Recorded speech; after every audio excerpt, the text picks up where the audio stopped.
Mheshimiwa sana Baba Askofu, Baba Mchungaji, viongozi wote wa kanisa, mabibi na mabwana, itifaki imezingatiwa vilivyo. Bwana Yesu asifiwe.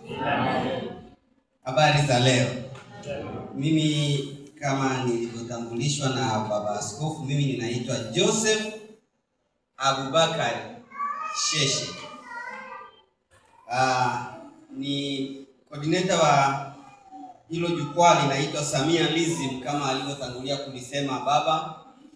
Na niseme kidogo kuhusu hii Samialism kwa dakika za kukomboa Mungu. Wakati Samialism ni jukwaa ambalo limeanzishwa kwa ajili ya kufanya kazi kubwa mbili. Kazi ya kwanza ni kueneza kitu kinaitwa 4R. Sasa hiki kitu kinaitwa 4R wengi wamekisikia kwa mitazamo ya kisiasa, hawajaona uzuri wake wala hawajaona kwamba ni kitu kinaweza kuwa cha kimungu. Lakini sisi tuliokaa na kutafakari na kumuomba Roho atuongoze, tukaona kwenye hivi vitu vilivyotajwa hivyo vinne 4R hizo kuna umungu ndani yake. Kwa hiyo jukumu kubwa ni kutangaza hicho kitu kinaitwa 4R, kutoa elimu ya hizo 4R pamoja na kuwaelewesha wananchi.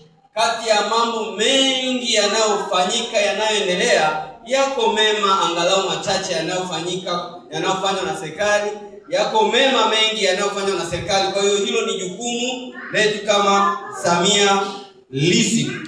Kwa hiyo tukisema habari ya 4R ni R4 ambazo zimeasisiwa na Rais wa Jamhuri ya Muungano wa Tanzania baada ya mkutano na viongozi wa kada mbalimbali za kitaifa. Ndio wakaja na hizi 4R4 ambazo ni vitu muhimu sana katika taifa la Tanzania.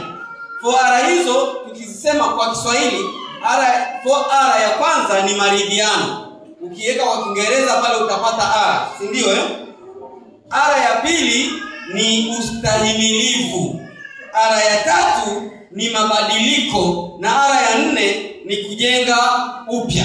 Haya ni mambo ambayo kama ni mtu unasoma neno la Mungu, kama ni mtu uko katika roho, utayaona haya mambo ni ya kibiblia. Ukiangalia R ya kwanza ambayo ni maridhiano, kusoma kitabu cha Amosi mlango wa 3 mstari wa 3, inasema watu wawili hawawezi kutembea pamoja isipokuwa wamepatana. Na maana nyingine ya maridhiano ni mapatano. Na watu wanaopatana wanaishi kwa amani. Watu wanaopatana hawapigani. Watu wanaopatana hawavurugani. Watu wanaopatana wanatembea pamoja. Hata mfano wa mhubiri wetu wa leo, wa baba anatembea mbele, mama anakuja nyuma, ni kwa sababu hakuna maridhiano. Maridhiano yangekuwepo kuanzia kwenye familia, wangetembea wameshikana mkono. Kwa hiyo maridhiano ni kitu cha muhimu na ni R ya muhimu. Na sisi kazi yetu ni kuhubiri maridhiano kuanzia ngazi ya familia, ngazi ya mitaa, vijiji mpaka taifa. Tunataka watu waone umuhimu wa maridhiano. Nchi zote ambazo mnaona zina vita duniani zimekosa hiki kitu kinaitwa maridhiano. Watu wawili wametofautiana, wamekosa kuridhiana, basi vita mpaka zimekuwa vita. Urusi na Ukraine wakati wanatangaza vita, Urusi aliambia dunia kwamba huyu nampiga kwa siku ngapi? Kwa siku 3.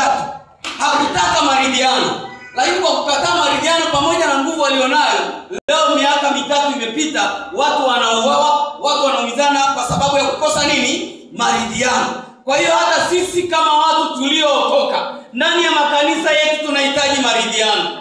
Ndani ya familia zetu tunahitaji maridhiano. Na nakwambia hakuna wokovu wa kweli kama hakuna maridhiano. Hauna maridhiano na wenzako, umeokoka nini? Amen. Haleluya. Amen. Ni kitu cha muhimu sana ambayo tunaiona. R ya pili ni ustahimilivu. Ustahimilivu maana neno lake lingine ni uvumilivu. Uvumilivu.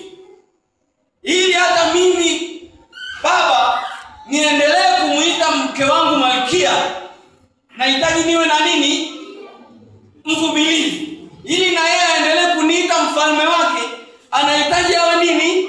Na uvumilivu, ustahimilivu kati ya baba na watoto, kati ya mama na watoto, kati ya baba na mama, kati ya mchungaji na kanisa, kati ya washirika na mchungaji wao. Ustahimilivu ni kitu muhimu, kimesemwa kitaifa, lakini ukikirudisha huku kwenye ngazi ya kaya kabisa, kwenye ngazi ya familia, unaona